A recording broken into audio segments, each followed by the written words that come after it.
她突然发现自己桌的账单被对面陌生男人结清，单纯的女孩非但不为此警惕，还认为对方简直就是个大好人。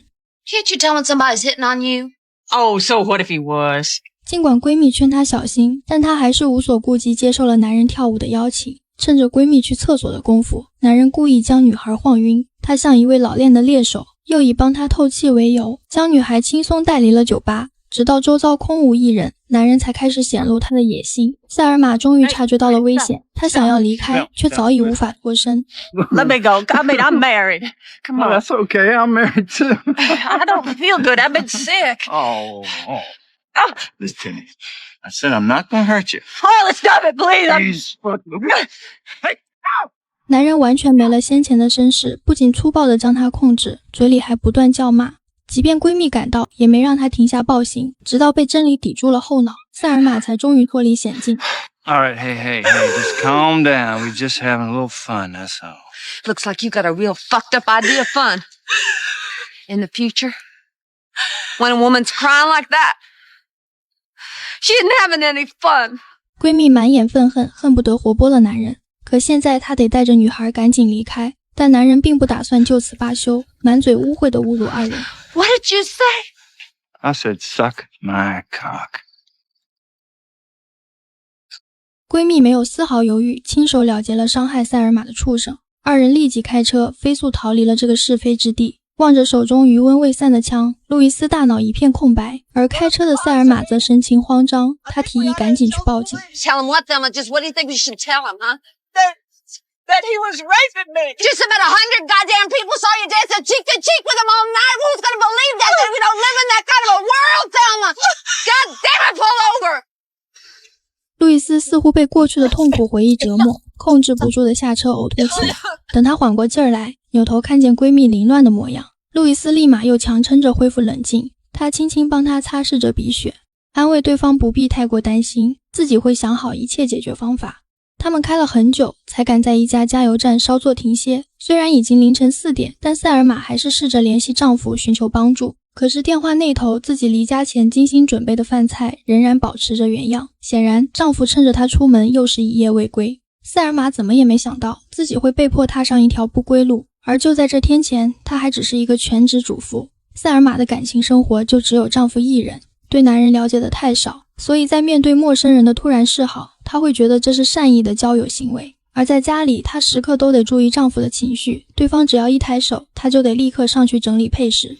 Have not told you I can't stand it when you holler in the morning. I'm sorry, doll. I just didn't want you to be late. 面对如此贴心的妻子，男人却总是刻薄地指出他哪又做得不到位。对此，塞尔玛连屁都不敢放一个。而闺蜜路易斯截然相反，她行事雷厉风行，将生活打理得井井有条，从不依附于他人，独立又能干，拥有属于自己的存款和汽车。她开车来接塞尔玛，闺蜜俩约好抛开生活的琐碎，好好出去游玩一场。她们跟着车载音乐放声大笑，享受着难得的轻松时光。可是车开出去没多久，塞尔玛翻到了不小心带出的手枪。Put it in what? Just here, put it in my purse. 他们此时还未料到，这把枪会彻底改写两人的命运，开启一段注定充满荆棘的逃亡之路。而男人的尸体已经被发现。当探长询问到酒吧的服务员时，女孩却表示她是个惯犯，经常在这里骚扰年轻漂亮的女孩，说不定是被他妻子发现，一气之下给他结果了。对于俩人的外貌和车，他也没有提供明确的信息，这无疑加大了警方搜寻的难度。经过了短暂的休息，路易斯正着急忙慌地想着办法，可一旁的塞尔玛却直接躺下摆烂了。涉世未深的他不知道接下来能做什么，能想到的只有报警。然而这个意见昨晚就被闺蜜否决了。How am I supposed to act? Excuse me for not knowing how to act when you blow somebody away. You can help me try to figure out what to do, all right? I'm trying to figure out what to do, but you could try. 一晚上从家庭主妇经历了被侵犯和杀人，确实转变有些难以接受。而路易斯也非常理解闺蜜，安慰她好好休息，自己来解决这些事情。等她冷静下来后，拿起了电话，让男友帮她把自己的存款汇到前面的小镇。面对男友不断的询问，她又无法坦白真相。Just that I did it, and I can't undo it. Will you help me, please? Yeah, baby. Of course I can. Well, where? Why can't I bring it to you? 她努力捂住话筒，生怕自己的哭声传了过去。而男友也没再追问，答应了她的请求。二人马不停蹄地继续赶路。路易斯向闺蜜转达了自己的计划，她要一路向南逃往墨西哥，说不定还有一线生机。她询问塞尔玛是留在美国还是和她一起走。 This isn't a game. I'm in deep shit, and I gotta know what you're gonna do. I don't know. I don't know, Louise. I mean, I don't know what you're asking. Now, don't you start flaking out. I mean, God damn it, Thelma. Every time we get in trouble, you just get blank or... 这一次和往常不一样，路易斯要她必须做个决定。他们中途补充了些食物，而路易斯到电话亭跟男友确认了汇钱的支行。塞尔玛也再次给家里打去了电话，这回丈夫终于在家了。听到妻子还要再玩一天，他瞬间就坐不住了。 Now I leave for work, and you take complete leave of your senses. Daryl, calm down, please. 塞尔玛还在电话那头编织着借口，而这边丈夫的注意力就被球赛给吸引，丝毫不在乎妻子在哪儿和遭遇了什么，甚至输球后又将气撒到了她的身上。丈夫的话里没有一句关心，这也让塞尔玛坚定了出走的决心。 Go fuck yourself. Oh, that's good. That's just sweet. 她还沉浸在对丈夫的失望中，转头就撞到了一个年轻帅气的男人。见塞尔玛上了一旁的车，男人便主动过来搭话，自称是个错过班车的穷学生，想要搭个便车。塞尔玛还是一如既往的单纯，很轻易就告诉了他们的目的地，而路易斯却时刻保持着警惕，直截了当地拒绝了男人的请求。对方也没再纠缠，识趣的离开，只是简单的交流了几句。塞尔玛又相信了对方的人品，不断向闺蜜说着好话。然而路易斯并没有理会她，拿出地图让塞尔玛寻找小路。他不想从德州经过。 But we're running for our lives. I mean, can't you make an exception? I mean... Thelma, I'm not gonna talk about this. Now, you either find another way or give me the goddamn map and I will. You understand? 塞尔玛十分不解，询问对方为何如此讨厌德州，但路易斯似乎有他的难言之隐，只是重新选了条路线便继续启程。二人尽情地引吭高歌，像极了两个度假的旅者，好像忘了他们正在逃亡的路上。经过了一下午的车程，炎炎夏日让他们疲惫了不少，可塞尔玛却在无意中发现前面不远处的身影好像是中午遇到那个穷学生。于是路易斯还是没有抵抗住闺蜜的恳求，同意了捎上男人。对方的语言风趣幽默，着实为这趟枯燥的车程提供了不少的乐趣。到了约定的银行，路易斯独自进去取钱，银行职员却表示没有他的汇款。她试着对与男友约定的暗号，可回应却是从背后传来的，原来是吉米亲自将钱送了过来。她放心不下自己的爱人。 I just came to see you, baby. Can I have another room, please? Put it on my credit card. 路易斯带着吉米回到车上，而搭车的男人也冒雨离开了他们。几人在附近旅店落脚，路易斯将存款6700美元全都交给闺蜜保管，嘱咐她这是二人逃往墨西哥的最后希望。而她则回到了男友的房间，对方还是一如既往的浪漫。可路易斯一直不愿告知此行的目的，再爱他的人也会被逼急。 Are you just gonna leave for fucking ever? Huh? What, you fucking kill somebody? You start this shit, I'm out of here. 吉米还是为自己的冲动而道歉，他掏出早已备好的戒指，其实男人正打算向路易斯求婚，可路易斯今天的举动又无比的反常，他害怕失去自己最爱的人。 And I get the feeling like you're gonna split. I think maybe you just don't love me anymore. No, I do love you. 路易斯渴望这一天很久了，但现在并不是走进婚姻的正确时机。经过一夜的交流，最终二人还是平静地分开。而塞尔玛原本孤独的一夜，却被突然的敲门声打破。 Louise? No, Thelma, it's me.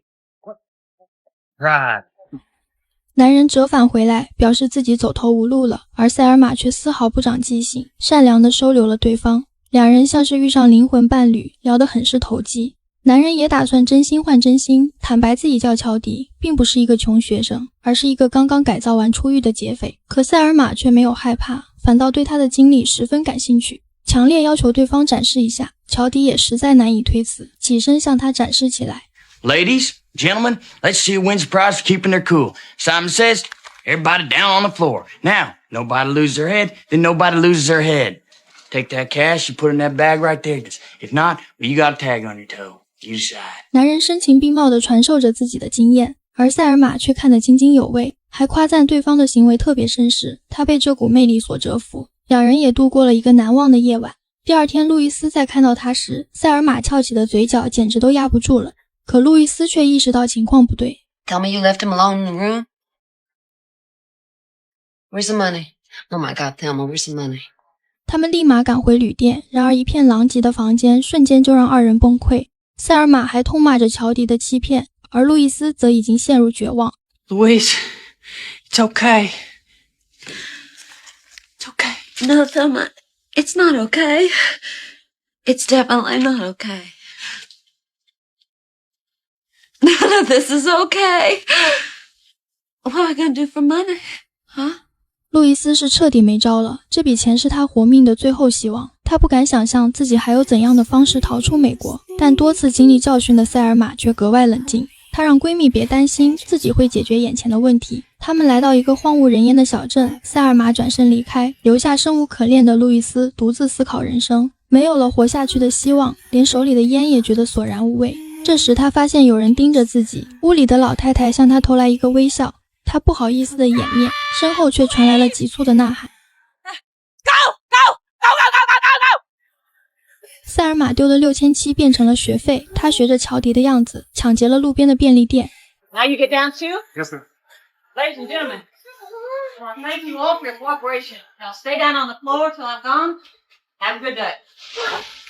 Good God. 警方因为他的作案方式迅速锁定抓捕了惯犯乔迪，而面对严肃的审问，乔迪拒不承认自己偷了他们的钱。对面的探长彻底坐不住了，他气得直接动手，警告乔迪这事儿他逃不了该死，若不是他偷走了钱，也不会将二人逼上绝路。 There's 2 girls out there that had a chance. They had a chance. And I'm going to hold you personally responsible for at least part of it if anything happens to them. 乔迪终于意识到了事情的严重性，将他们的信息和目的地全都向警方交代。而拥有了足够资金和食物的两人也进入了一段漫长的无人区。路上他们遇到一个猥琐大叔，不断地对他们做着下流动作。不过二人并未理会。现在路易斯需要确定一件事，就是警方现在有没有查到他们俩的身份信息。他提议给塞尔玛丈夫打个电话。晚上他们终于找到一个歇脚的小镇，塞尔玛尝试拨打家里的电话。 Daryl, it's me.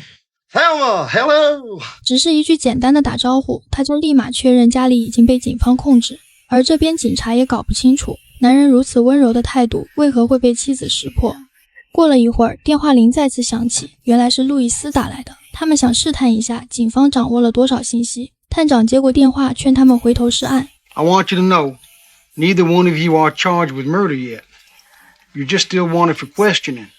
No, kid, look, we gotta go. I'll call you back, all right? Miss Sawyer, I don't think you all are going to make it to Mexico. 他瞬间意识到不对，警方必定会在边境布控，他们逃出美国的机会便越来越小了。路易斯不敢再耽搁，连夜踏上了路程。两人轮换着开了一夜，直到天亮。塞尔玛回忆起侵犯他的那个男人，他嘲笑着对方自以为是的样子，重复他死前的话语。 My dick.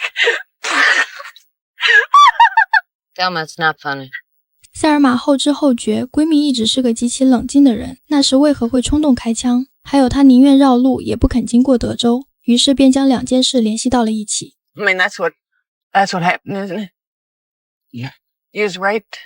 路易斯瞬间转变了神情，警告对方不要再提及此事。原来闺蜜俩有过同样的遭遇，所以那时她会义无反顾地开枪。他们没再说话，安静地一直向前。可是突然追上的警车让二人都乱了阵脚，在对方的一再警告下，他们只能搏一搏，祈求遇上的是处理超速的交警。然而路易斯被警察叫走，车上的塞尔玛也意识到自己绝不能坐以待毙，于是在警官正向组织报告时，他走了过来。 You want to step back and get in your car again, please? Officer, I am so sorry about this, but would you let go of that? Louise, take his gun. 她让闺蜜打坏了车上的警用通讯，又让警官躺进了后备箱中，还顺走对方剩下的子弹。现在的塞尔玛早已不是当初那个依附于丈夫的家庭主妇，她行事果断，机智地化解了遇到的危机。路上，他们又遇到那个不尊重女性的司机，与之前2次相遇不同，他们面对男人的下流动作都选择了视而不见。但这一次，他们选择了停车，让男人下来交流一下。猥琐大叔听到美女邀约，还兴奋地带着一串小气球下车。可他不知道接下来面对的将是2个女人攒了一路的怒火。 Yeah, we think you have really bad manners. Yeah, where did you get off behaving like that with women you didn't even know? Huh? How'd you feel if somebody did that to your mother? Or your sister? Or your wife? 面对2人轮番的羞辱，男人丝毫没有还击的机会，只能撂下一句脏话，转身离开。他们给他一个道歉的机会，但对方却不愿承认自己的错误。 You say you're sorry. Fuck that!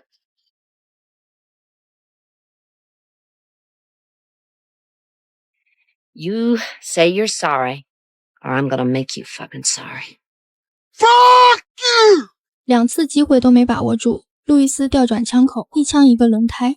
塞尔玛见闺蜜如此的帅气，也举起了自己的枪。闺蜜俩弹无虚发，将男人彻底困在了这无人区里。随后还开着车嘲讽一番，顺走了对方的帽子，只留男人在原地无能狂怒。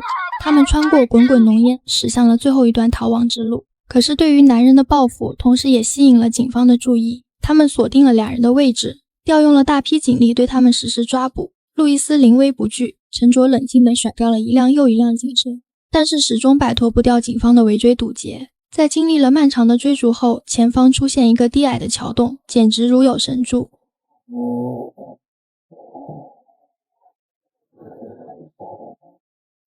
警车全被堵死在这里，后面没有了追兵，前方又马上就到达边境线上，而即将逃出升天的他们无法掩饰激动的心情。然而渺小的2人却又似乎无法逃出命运无情的捉弄。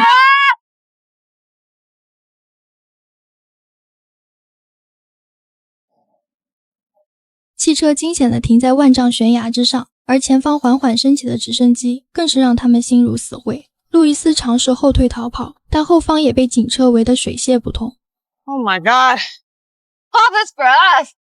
Hey, don't let them shoot those girls! These women are armed, Hal. This is standard. Now, Max, you gotta do something.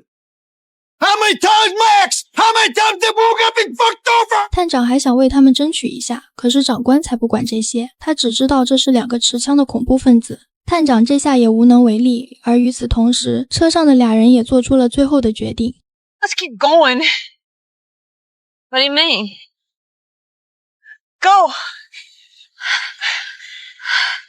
You sure? Yeah. Hit it. 既然身出无路，那就以死亡完成最后的反抗。他们猛踩油门，拉着彼此的手相视一笑。当那辆天蓝色雷鸟冲出悬崖的瞬间，天空中定格的不只是汽车，更是2个灵魂用最壮烈的方式夺回被这个世界剥夺的尊严。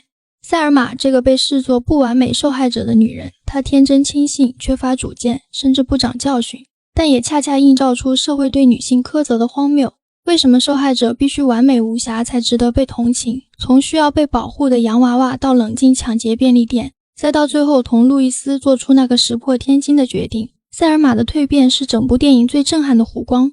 她不再是那个依赖丈夫、对危险毫无察觉的家庭主妇，而是在绝境中觉醒的战士。而路易斯则是逃亡路上最清醒的反抗者，他规划旅途、管理钱财，也试图约束塞尔玛天真的冲动。然而正是这个看似理智的女人，却在停车场扣动了扳机，将他们的人生彻底推向了末路。路易斯看透了系统的虚伪，洞悉现实对女性的规训和伤害，却依然无法挣脱系统的围剿。2人的友谊是绝境中的相互救赎，他们是彼此唯一的信仰和依靠。那冲向峡谷的飞车是他们用生命为彼此加冕的仪式，也是电影史上最悲壮的女性宣言。